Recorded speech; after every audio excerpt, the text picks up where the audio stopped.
Ça, j'aime bien les émissions qui commencent avec toutes ces séquences musicales, quoi. Émission lourde. Juste émission, ça va être du lourd. Bon,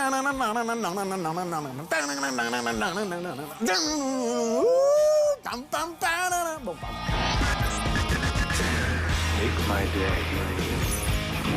Bonjour et bienvenue dans cette opération frisson spéciale.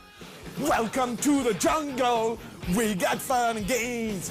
We got everything you want. Honey, we know the names. We are the people that can find whatever you may need. If you got the money, honey, we got your disease. Jungle. Welcome to the jungle. Et après, je me rappelle plus. Tu vois, ça c'est bon. Ouais, je la connaissais pas. Mais toi, t'es une couille molle. C'est tout. It's true. Il pourrait pas arrêter de chanter là, parce que franchement, c'est pas possible, c'est ridicule. Ben ouais, mais moi, ça me met de bonne humeur. Not as long as I run the stump. Mais ils me virent s'ils veulent plus que je chante, voilà. La seule condition pour que je reste, c'est que je chante. Moi, chanter. Laissez-moi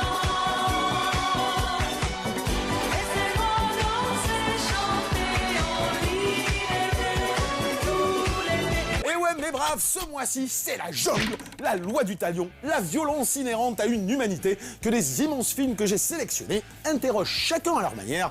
Ce qui, vous en conviendrez, ne trouvera guère d'écho auprès des millions de spectateurs qui font chaque semaine des comédies françaises les apôtres triomphants d'une vision cucul-praline du monde. Bless me, Father, for I have sinned. Une humanité dont la quête existentielle se drape justement des croyances parfois les plus illusoires pour donner un sens impossible au chaos qui la définit. The proper thing to do would be to finish him off quick. Croyances, idéologie, religion, foi, spiritualité, orchestrant chacune des systèmes verrouillés qui nous conditionnent avec notre bénédiction pour mieux supporter l'insupportable absurdité de notre existence. Mais si les croyances sont les seuls instruments de notre survie, alors ne faut-il pas accepter de se leurrer et embrasser cette impérieuse nécessité de croire? You sure he's the father? Yeah, absolutely he's the father, yes. Pretty sure. Telle est la question fondamentale et hautement ironique quand on évoque un art dont la singularité est l'illusion que les frères Cohen ou Iñárritu taclent frontalement dans des films qui sont aussi des monuments de mise en scène. That was a clean fucking up, my friend. Except for these two assholes. Bref, mise en abîme d'un art illusoire qui s'amuse à questionner le besoin illusoire de croire. Autant dire que c'est du lourd. Comme d'habitude, nous allons donc commencer avec un film qui correspond parfaitement à ce que je viens de dire et qui, le sourire narquois aux lèvres, nous suggère qu'on peut être lucide et avoir besoin de croire, ou inversement. Here at Capitol Pictures, as you know, millions of people look to us for information and uplift and, yes, entertainment. And we're gonna give it to them. And action. Attention, sonnez les trompettes, pam pam pam pam, puisqu'on attaque tout simplement avec le film que j'attendais le plus cette année, tout simplement réalisé par les plus grands cinéastes du monde et qui confirme tout simplement leur génie absolu. Je parle bien sûr de Ave César des frères Cohen, qui se pose en hommage à l'usine à rêve hollywoodienne, en mise en abîme du 7e art, comme en réflexion sur l'absurdité de l'existence et le conditionnement des individus. Bref, on pourrait croire à de la redite, mais comme d'hab, les Cohen nous la mettent à l'envers, Ave César s'imposant comme une véritable singularité dans leur œuvre. Ave César, c'est un pur Cohen qui te leurre parce que tu crois que tu vois une sorte de compile de tous leurs gimmicks, de tous leurs thèmes, de tous leurs trucs. Mais en réalité, tout ça, c'est qu'une façade, comme souvent chez les Cohen. Et derrière, quand tu regardes un peu les parcours des personnages et que tu regardes les petits symboles qui t'égrènent à droite à gauche, tu vois que ça a une cohérence par rapport au reste de leurs œuvres. Sorte de film somme Ave César, évoque Barton Fink, O Brother, Burn After Reading ou Le Grand Saut, nous plongeons dans un univers en apparence très familier, où l'idée de kidnapping côtoie celle du film dans le film, où la vérité parcellaire de l'intrigue devient réflexion sur le cinéma, où le parcours du héros questionne encore ses croyances et son libre arbitre, où la mythologie du cinéma devient réelle, et la réalité vecteur de cinéma mythologique. Tu vois un film où tu vois pas mal les coulisses d'Hollywood, où c'est énormément de références à tout un âge d'or, et où tout n'est pas vecteur forcément non plus de symboles. T'as des scènes entières qui sont relativement longues et qui sont véritablement de l'ordre de l'hommage. Ça leur fait plaisir de refaire une séquence de péplum qui vont vriller parce que l'acteur va se planter dans le texte. A truth we could see if we had, but if we had faith, cut. Ça les éclate de faire une chorégraphie aquatique avec Scarlett Johansson. Bien évidemment, la scène va se terminer et elle, qui est toute souriante, toute mignonne, en fait, c'est une badass qui en a rien à foutre de rien. Donc, il y a toujours le contraste, t'as toujours le décalage, mais t'as quand même le parti pris de littéralement remettre en scène aussi des choses fantasmatiques du cinéma hollywoodien des années 50. Je pensais qu'après avoir trouvé la reconnaissance absolue de leur talent de metteur en scène iconoclaste, les Coen rechercheraient de plus en plus d'identification émotionnelle, ce que leurs 2 derniers films laissaient supposer. Là, en un jeu ludique et complexe sur la narration, où se mêlent digressions politiques et symboles philosophiques, Ave César revient à une autopsie du cinéma des origines, comme vecteur d'une réflexion sur une humanité dont la quête existentielle s'apparente à une poétique de l'absurde. Un film sur le cinéma, la vie, la religion et la foi, disait-il, et c'est exactement cela. L'histoire d'un fixeur à Hollywood, c'est-à-dire du gardien de l'illusion d'une industrie présentée comme instrument du système, qui d'entrée est exposé dans un confessionnal et dont la crise de foi est la même pour son temple que celle que pourrait avoir un prêtre pour l'église. Le personnage central que tu vas suivre, c'est pas Clooney, c'est Josh Brolin. Josh Brolin, c'est un fixeur. C'est le mec qui ne peut pas être dans la croyance des mythes hollywoodiens puisqu'il est dans l'envers du décor. Il voit comment ça se passe. C'est le mec qui gère les problèmes de drogue de tel acteur, qui va régler la grossesse d'une nanaque. C'est l'homme qui n'a pas le pouvoir sur le studio, mais c'est l'homme à tout faire dont on a besoin. High ankle sprain, is that really the best you could come up with? We all know about the womanizing and the drinking jags and the trips to San Badoo. Si l'on m'accorde que le cinéma des frères Coen, du moins jusqu'à True Grit, est à travers le dynamitage des genres, la peinture démythifiée d'une Amérique où les individus tentent vainement de se libérer du conditionnement imposé par des dogmes sociaux, culturels, idéologiques ou politiques, alors Ave César fait suite logique à cette réflexion en s'attaquant de front à la religion, ce qui, contrairement aux apparences, n'était pas le cas de Serious Man. C'était un truc qu'il n'avait pas taclé, la religion encore. Ce que je trouve d'ailleurs être marrant de l'avoir fait de cette manière-là. C'est-à-dire, on va parler de la religion, mais on va parler de cinéma. Parce que c'en est une. Tu vois, ils auraient pu situer ça dans une église ou dans une synagogue. Non, c'est le cinéma. Donc c'est d'autant plus cohérent que toute leur réflexion humaniste et existentielle dans leur film, c'est systématiquement fait à travers l'autopsie du cinéma des origines. Donc il y a toujours le cinéma comme vecteur de mythe. Voir Clooney en acteur-dieu de la religion cinéma, kidnappé par des scénaristes communistes qui vont lui ouvrir les yeux sur l'instrumentalisation hollywoodienne de ses croyances, comme son personnage de péplum ouvre les yeux devant le message de Jésus, avant que le fixeur, sorte de prêtre qui ne croit pas à l'église qu'il sert mais à son rôle, finisse par lui intimer de fermer sa gueule et de continuer à faire rêver les gens.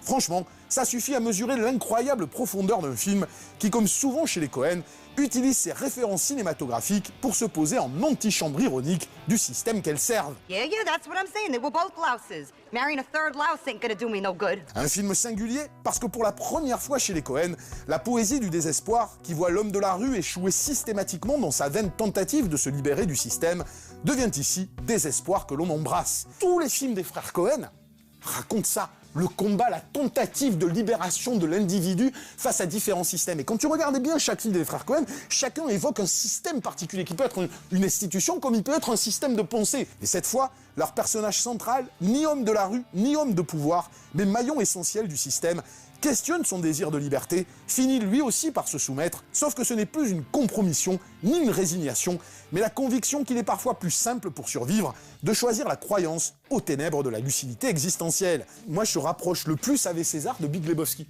parce que ce sont les 2 seuls films des frères Coen où la fin, dans le parcours du personnage, est quasi identique au début. Mais en apparence, c'est-à-dire qu'il revient dans son univers. C'est les 2 seuls films où il n'y a pas des tentatives de libération avortées.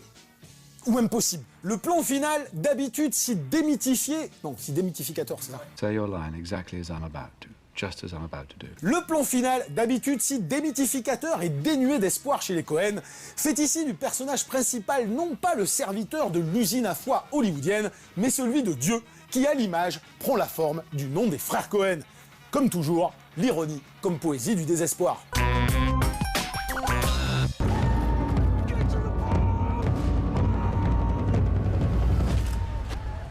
On continue cette émission avec une autre méga tronche dans la gueule. Non, méga tronche dans la gueule, n'importe quoi. On continue cette émission avec une autre méga claque dans la tronche, mais pas pour les mêmes raisons. Si Ave César nous secoue les neurones avec humour, The Revenant, le survival ultra attendu d'Iñárritu, nous retourne les tripes avec une viscéralité et une audace visuelle sans commune mesure aujourd'hui. On pourra toujours pinailler sur la pose agnostique d'un Iñárritu sous influence et je le ferai, mais non d'une bite en bois, une proposition de cinéma si hallucinante, si immersive et si couillue ne devrait pas souffrir de râleries intempestives. Vous en rêviez en voyant la bande-annonce, je vous rassure, il l'a fait. Non seulement The Revenant est une odyssée radicale, douloureuse, sans concession et envoûtante de bout en bout, mais encore le film transcende-t-il visuellement nos plus grandes espérances. Festival de plans plus grandioses les uns que les autres, de cadres ultra complexes à réaliser, de mouvements de caméra et de plans séquences tout simplement bluffants, The Revenant n'a pas en termes de mise en scène une once de médiocrité et témoigne d'une exigence artistique monumentale à la mesure de son tournage chaotique. T'as pas un plan dont je n'ai pas trouvé une utilité. Une utilité par rapport à ce que tu dois ressentir, par rapport à la symbolique du personnage, par rapport à la nature. On pourra reprocher ce qu'on veut à Iñárritu, la détermination à mener à bien un projet de cette envergure, tant d'un point de vue physique que technique, suffit à susciter un respect total. Il y a une scène qui m'a marqué comme ça, où DiCaprio, bon, essaye de résister au froid, et le lendemain, il se réveille quand, grosso modo, la tempête s'est un peu calmée, il sort de son truc, et la scène n'est pas rapide, et puis... Et je voyais l'arbre à côté duquel il était, qui était glacé et qui fondait par petites gouttes, et tout ça, et je me disais juste, mais putain, mais les mecs, l'organisation de ce plan-là, véritable chef-d'œuvre de scénographie, tout entière à la gloire d'une courte focale dont de nombreux réalisateurs ont hélas oublié l'incroyable puissance évocatrice, la mise en scène d'Iñárritu suffit totalement à raconter son histoire simple, par l'image, comme à symboliser les thèmes propres au survival. Car la seule exploitation absolutiste de la courte focale, dans les perspectives qu'elle offre et le rapport d'échelle qu'elle impose entre l'homme et la nature, son éphémère face à l'éternel, sa fragilité face à la force des éléments, suffit à donner tout son sens au film, comme à traduire la violence inévitable d'une humanité qui s'entre-déchire pour survivre. Si Pinaia Gilia, c'est simplement à l'aune des prétentions intello d'Iñárritu. Comme je le disais déjà sur Birdman, belle claque visuelle au service d'un discours aussi con que prétentieux, Iñárritu a le syndrome de l'auteurisme forcé, se sentant obligé de surligner de façon lourdingue un sens on ne peut plus évident, mais surtout de systématiquement conclure ses films par un conformisme moral tendance judéo-chrétienne qu'il prétend pourtant contester avec agnosticisme. Ce qui donne lieu dans The Revenant à des périphrases inutiles, à du contemplatif manichéen trop appuyé ou à des scènes oniriques boursouflées. Sur les mêmes thèmes, le territoire des loups ne se finissait pas, littéralement, signifiant l'éternel recommencement du combat d'une humanité contre elle-même dans ce vaste chaos qu'est l'existence, et ce, sans verbiage ni surlignage. Mais entendons-nous, si Birdman était surchargé de cette autosatisfaction, elle n'est qu'épisodique dans The Revenant et n'amoindrit finalement jamais l'impact monumental du film. Un film simplement somptueux, émotionnellement éprouvant, comme une douleur lancinante, qui par sa mise en scène et l'hallucinant investissement de ses acteurs, réussit en nous malaxant les tripes à nous interpeller sur la condition humaine. Il y a deux films en fait dans The Revenant. T'as cette première sorte de profession de foi de mise en scène, qui est vraiment genre, vous allez être comme ça et vous allez en prendre plein la gueule pendant 40 minutes, et ah. Puis après, ça vrille sur l'existentialisme du récit et la vengeance du mec, et là, on rentre dans un film plus lent, plus contemplatif, plus malichéen, il y a plein de pans, mais même, j'ai envie de dire, même si ça emprunte à Malik, même si deux fois tu peux avoir un petit peu ce surlignage lourdingue du plan contemplatif, il y a une exigence que je vois tellement rarement que j'ai pas envie de pinailler sur le film. He's afraid. He knows how far I came to find him. C'est un film, de la première à la dernière image, tu souffres. Tu souffres. C'est pas fun, c'est pas joyeux. C'était là, c'est éprouvant. Bref, on ne télécharge pas le film, disponible sur le net depuis 2 mois, et on court le voir en salle, parce que comme pour Gravity du compère Quaron, vous n'allez pas voir un film, mais une expérience sensitive. En fait, on voit pas une expérience sensitive. On vit... Ah, vivre. J'ai dit que vous allez voir. Bien vu. Il est bon, t'es validé. Opération Frisson approved. Tu vois, là, j'aime la subtilité. J'aime cette délicatesse par rapport à la langue française. Bref, on ne télécharge pas le film disponible sur le net depuis 2 mois et on court le voir en salle. Car comme pour Gravity du compère Quaron, vous n'allez pas voir un film, mais vivre une expérience sensitive, j'allais presque dire religieuse, comme on n'en voit qu'une fois tous les 10 ans. Donc, là, tu vois, on était dans les nuages. Puis là, on on plonge dans la médiocrité ambiante. Pour finir, on se calme et on boit frais à Saint-Tropez en redescendant de 40 étages. Car d'aucuns auront beau considérer Denis Villeneuve comme un nouveau grand cinéaste, on est quand même très loin d'Iñárritu, autant dire à des années-lumière des frères Cohen. Vous l'aurez compris, je parle bien sûr de Sicario, autre objet de fantasme hype dont les qualités indéniables de mise en scène ne sont, malgré ce qu'on en dit, qu'au service d'une écriture de teubé et d'un discours de Cubéni. Et ouais, Juarez, les narcotrafiquants, la violence barbare, les manips de la CIA, tout ça on connaît, on a déjà vu, dans des films, dans des séries, dans des docus, dans des livres, bref, c'est un business florissant né d'un fantasme sur lequel le jeu vidéo a fait son beurre et a imposé désormais de nombreux standards de représentation visuelle. Tu vas pas me dire la scène finale à la Benghazi justement qui est filmée comme du Call of Duty, c'est du Call of Duty, c'est tout. Ce n'est que du Call of Duty, ça fait fantasmer les mecs parce que t'as des gros casques là, j'ai la lunette thermique, j'ai une caméra derrière, c'est tout. Pour ça que ça se pignole. Pour du flan, tout le buzz qu'a connu Sicario vient en réalité de ce fantasme et du prestige donné à un véhicule filmique, réal considéré comme auteur, casting 4 étoiles, production value pété de thunes, qui s'avère dans ce qu'il raconte aussi creux et ringard que n'importe quelle série B d'exploitation. Attention, ça n'enlève rien au talent de faiseur de Denis Villeneuve, sinon qu'Incendie est bien loin désormais et qu'au vu du sympathique Prisoners et de l'ultra naïf Sicario, faut vraiment arrêter de le considérer comme un auteur et admettre qu'il est simplement un technicien doué, ou alors, si je suis gentil, un auteur qui s'est oublié. On n'ose pas signer la suite de Blade Runner pour rien quand même. Bah oui, je la fais comme ça. Une variante. On n'ose pas signer la suite de Blade Runner pour rien, comme ça quand même. Hein? Non? Acteur studio là. Bref, des plans de crépuscule jolis, un sens indéniable de la tension dans les scènes d'action, un peu de pause pseudo-symbolique quand je te cadre un rideau pendant 20 secondes, et surtout une capacité qui signe son talent à captiver malgré le vide scénaristique et l'absence totale de substance. Il n'y a rien dans ce film qui justifie tout le cinéma qu'il y a eu dessus. Toutes les nominations, toutes les « Ah, devrait-il gagner si ?»« Ah, le nous ?» Si moi, il y avait eu un truc nouveau, ne serait-ce que dans le propos, dans la réal, dans quoi que ce soit, ok, je comprends. Il n'y a rien. C'est une série B d'exploitation moralisatrice, c'est-à-dire qui n'a même pas les couilles d'assumer le genre, qui est un film pour ménagères. Kids. No.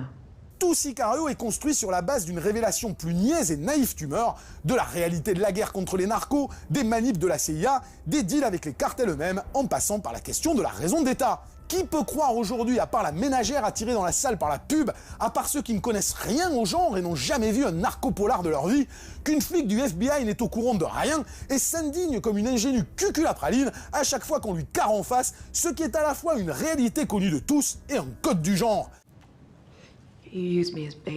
La meuf, elle ne bouge pas d'un iota du début à la fin du film. Ça arrive... Oh, c'est horrible ce que vous faites. Oh, c'est horrible ce que vous faites, je ne peux pas cautionner. Et la loi, et le bien, et les gentils, et les enfants. Second problème plus fondamental encore qu'un film qui a 30 ans de retard dans ce qu'il raconte, son insupportable soumission à un moralisme très actuel et d'une hypocrisie sans nom, où la bonne conscience précède toujours l'action, où l'action conforte la morale, et où la morale, bien réa qu'il s'entend, vient tenter de justifier ce qui ne peut pas l'être. Je dis rarement qu'un propos binaire pourrait être dangereux, surtout quand il s'agit d'un film, mais toute la seconde partie de Sicario est à mes yeux flippante de médiocrité intellectuelle, et m'inquiète vu la réception enthousiaste qu'a connue le film sur notre asservissement à une éthique de l'indignation factice et du jugement péremptoire. Tout ça pour dire que si l'homme est un loup pour l'homme, c'est pas bien, que la raison d'État c'est mal, que la CIA ils sont pas gentils avec leur attitude de cow-boy en tongs qu'on a vu dans 1000 portées disparues et consorts, et que l'exécution sommaire, ben si on a tué ta femme et ta fille, ça se discute pas. Dans l'Iñárritu et le Cohen, que l'homme soit un loup pour l'homme est une réalité acquise, et l'intérêt porte dans le dépassement des dogmes moraux faciles, quitte à embrasser le chaos, pour donner un sens à sa survie. Dans Sicario, la morale est reine, elle est sauve, tout s'y soumet, malgré le désenchantement auquel le final voudrait nous faire croire. Alors oui, c'est captivant, c'est même très joli parfois, mais qu'est-ce que c'est con. Il n'y aurait pas cette façon d'aborder les choses moralement et en termes de bien-pensance que je trouvais insupportable. Le film, je t'aurais dit, Ouais, c'est comme Spectre, c'est comme la lune, mais ça se laisse regarder. Sauf que moi, au bout d'un moment, j'ai trouvé ça tellement dégueulasse, la façon dont c'était fait, que j'étais là, non, là, moi, je peux pas. Non, ça me gave. C'est de la merde. Et c'est pas de la merde en fabrication, c'est de la merde dans ce que ça raconte. Non, mais t'as raison. Ok, tu m'as convaincu. Tu m'as convaincu, Yannick. Pour finir, une petite séance promo qui colle finalement assez bien avec le dernier film des frères Cohen, puisque Ciné Plus organise du 24 février au 1er avril une opération spéciale intitulée Tous Péplum. Si comme moi vous adorez sonner les trompettes, vibrer pour des quinquas en jupe qui portent des diadèmes ou voir de magnifiques gladiateurs jouir de se faire empaler, vous allez être servi. De Caligula aux travaux sexuels d'Hercule, en passant par le Satyricon, Pompéi, Gladiator ou encore Antoine et Cléopâtre, il y en a pour tous les goûts et même les plus pervers, comme ces somptueux nanars en CGI sur fond vert, tels que 300 et les Immortels, qui émoustillent les fans de pub Tahiti douche à base d'androgynes qui se torchent les fesses à la fleur d'oranger. Personnellement, si je ne saurais trop vous conseiller de voir ou revoir le Alexandre d'Oliver Stone, le génial Jason et les Argonautes ou encore Machiste en enfer parce que c'est drôle, il serait à mes yeux suicidaire de ne pas mater en priorité absolue le magnifique Agora d'Alejandro Amenábar, petit chef-d'œuvre injustement oublié, où le grand spectacle se part d'une réflexion brillante sur la question du libre arbitre. Bon, sinon, il y a un petit film perdu au milieu de tout ça, c'est pas vraiment un péplum, mais fallait bien lui trouver une case. Alors, il n'y a pas de gladiateur, il n'y a pas de course de chariot, mais je suis sûr que vous allez trouver ça très sympa. En tout cas, moi j'adore, et je ne m'en lasse pas. Ça s'appelle Conan le Barbare.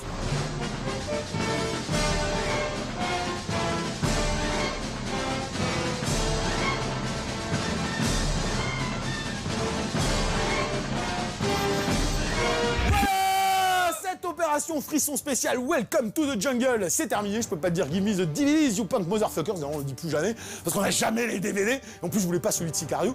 Sinon, voilà, est-ce que c'est vraiment la peine de le dire? Il y a Revenant qui sort au cinéma, il y a Ave César qui sort au cinéma, vous avez deux chefs-d'œuvre qui débarquent le même mois, ça n'arrive jamais, donc vous courez les voir sans discussion. Sinon, je vous dis rendez-vous le mois prochain, je ne sais pas du tout quelle sera la programmation, mais ce sera forcément cool. Et puisqu'on a vite fait parler de Conan, faut pas me le dire deux fois à moi, on va se quitter avec la plus belle musique du monde. Ciao.